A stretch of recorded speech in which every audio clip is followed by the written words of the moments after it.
To read more of my reviews, check out anifilereviews.com or follow me on Twitter at MasakoX or at Anifile. Today's review, Sabagebu, Survival Game Club.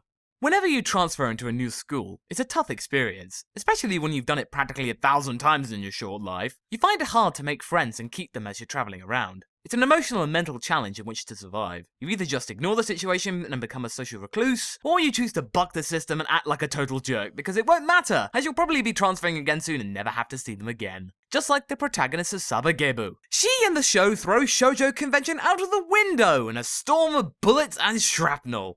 On the surface, Momoka is a sweet and kindly girl who is timid, wishes to make friends, and in general wants to be a nice girl. On the surface, remember. Deep inside her psyche, though, she is a vengeful and manipulative psycho who only pretends to be nice to make things easier for herself in life. In her mind, she is longing to let out her real persona and terrorize the student body. Not before she kicks a guy's ass for trying to grope her on a train assisted by a mysterious gun-wielding girl named Mio, though, who turns out to be the president of their school's survival game club. Mio immediately takes an interest in Momoka and manages to persuade her, through some rather underhanded means such as drugging and ironic manipulation, to join the club and let out her inner demons. The rest of the story is quite simple, really. Momoka learns how to use guns and discovers that she's really good at shooting people. With BB pellets, mind you, although the imagination of the club members fills in the blood for you, to add to their mental fantasies. All this is chronicled in 3 minisodes per full episode, about 7 minutes each. It's a short, sharp hit to your gut and leaves you reeling with the fit of the giggles.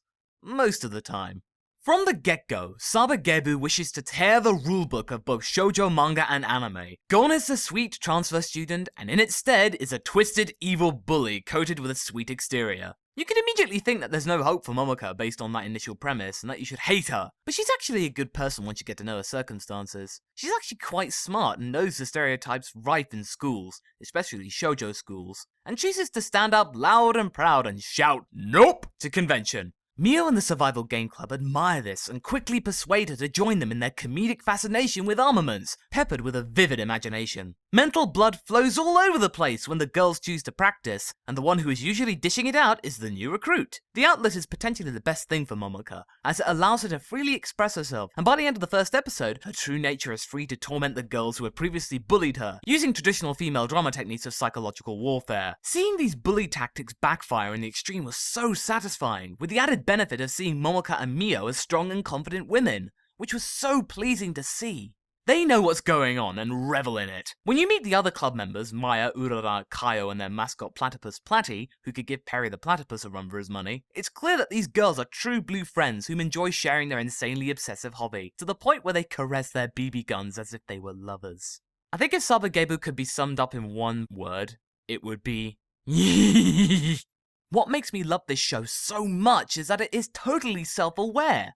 A narrator, who is also the shopkeeper of the local gun shop where the club buys their gear and practices, orates numerous breakings of the fourth wall, fills in any gaps in the plot in a comedically cynical and apathetic manner. By the 4th episode you can hear the exasperation in his voice when he has to repeat that the blood is in the girls' minds, and generally comments on the show at large. His presence is yet another gem in the overall package of Sabagebu. Not to say that the characters are oblivious to their quirky personalities, they make references about each other all the time, as well as making the show more of a commentary about the state of shoujo slice-of-life shows, and chooses to blow them out of the sky with a totally unusual premise. Another thing which is so entertaining is that there are so many nods to Western action and war films, and actors, such as Chuck Norris, The Matrix, and even the Terminator himself. It also answers the question that has plagued anime fans since Girls and Panzer hit the airwaves, and other shows featuring cute girls packing heat. Can girls with guns be cute and psychologically stable? Really? Really? Sabagebu's answer is a resounding no, followed by a bullet to the head. It kinda makes the latter show feel more genuine than the former, in that it's more realistic.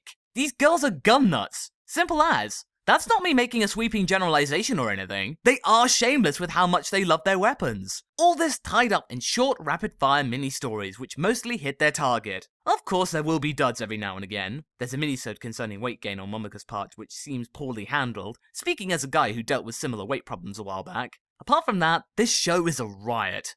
Sabagebu is one of those shows that you simply have to see. I was sold after only a minute when I witnessed in admiration Momoka effectively giving the bird to tradition and carving her own path in the narrative. Not only that, but it's more accessible than most anime, as most of its tropes and quirks are framed around Hollywood action movies, and as such feels familiar to American audiences. I simply adore how the group get to know each other through their mutual desire for cordite, I especially found how Urara warms to Momoka hilarious. Spoilers, by the way. All these characters may seem like established models from past shows, but each has a sudden twist which makes all of them feel fresh, or at the very least charming. I don't know whether it's because I watched the horrible glass slip yesterday and find anything that isn't that to be gold, but I genuinely feel good about Sabagebu and will definitely follow the show through to the end.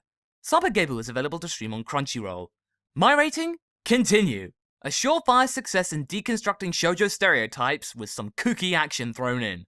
If you like what you heard, please visit my Patreon campaign to help grow Anifile at patreon.com/MasakoX or follow me on Twitter at MasakoX or at Anifile.